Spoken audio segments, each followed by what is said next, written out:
من بين كل الكتب اللي اتكتبت عن القيادة والاستراتيجية، مفيش كتاب يسبق فن الحرب أو The Art of War. كتبه المفكر والقائد الصيني سون تسو من أكثر من 2500 سنة في زمن الممالك المتحاربة في الصين. كتاب اتولد قبل زمانه وقادر فعلا يغير نظرتك للحياة. كل صفحة فيه لسه بتنبض بالحكمة رغم مرور آلاف السنين. والعجيب إن كل سطر في الكتاب ده ينفع يتطبق لحد النهاردة في الإدارة والشركات وحتى في الحياة اليومية. الكتاب مش عن فن الحرب، هو عن فن الانتصار بدون قتال. بيعلمك ازاي تقود وتخطط وتنتصر بالعقل قبل القوة. فيلا بينا كده ناخد جولة سريعة بين صفحات الكتاب ونتعلم أهم الدروس اللي جت فيه.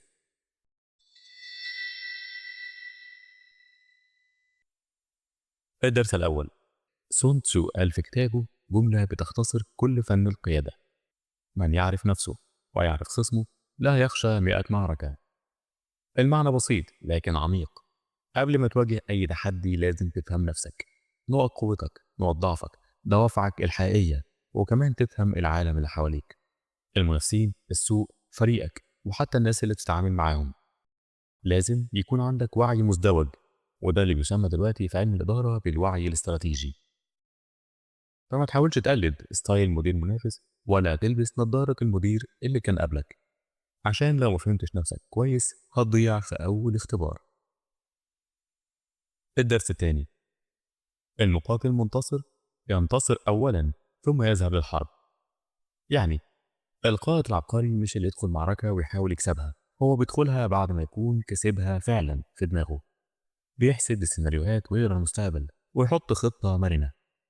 وده معناه بلاش تندفع عشان تثبت نفسك بسرعة، اعرف امتى تتحرك وليه.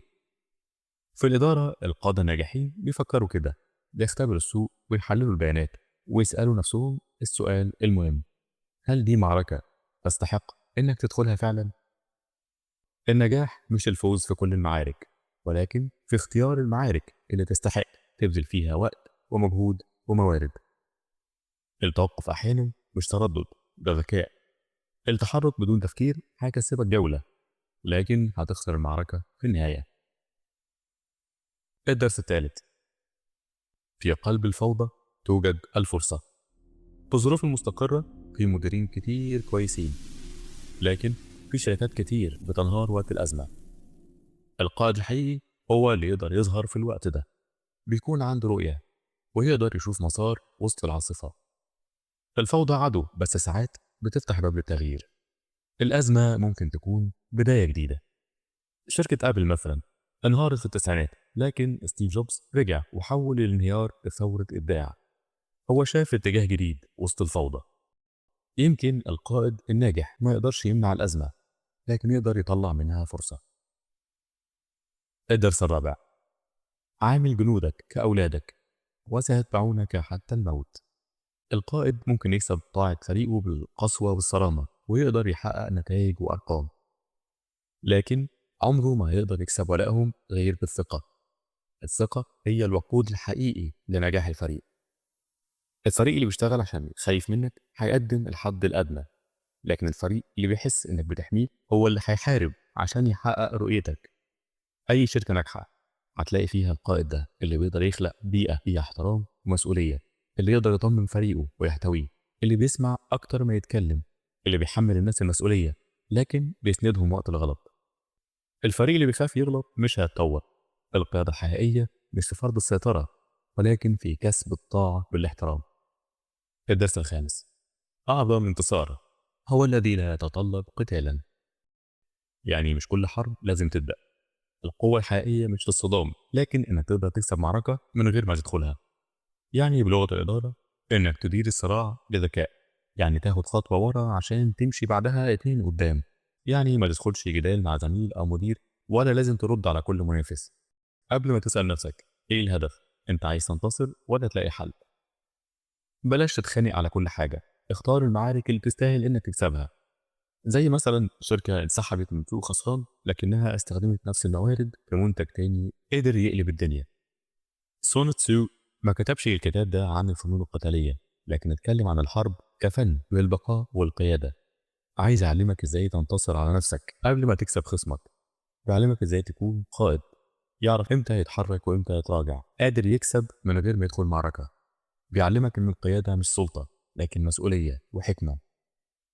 في الحروب القديمة كان السيف هو السلاح، والنهاردة السلاح هو المعلومة، والقائد الشاطر هو اللي يعرف يجمعها ويحللها ويتصرف بناء عليها.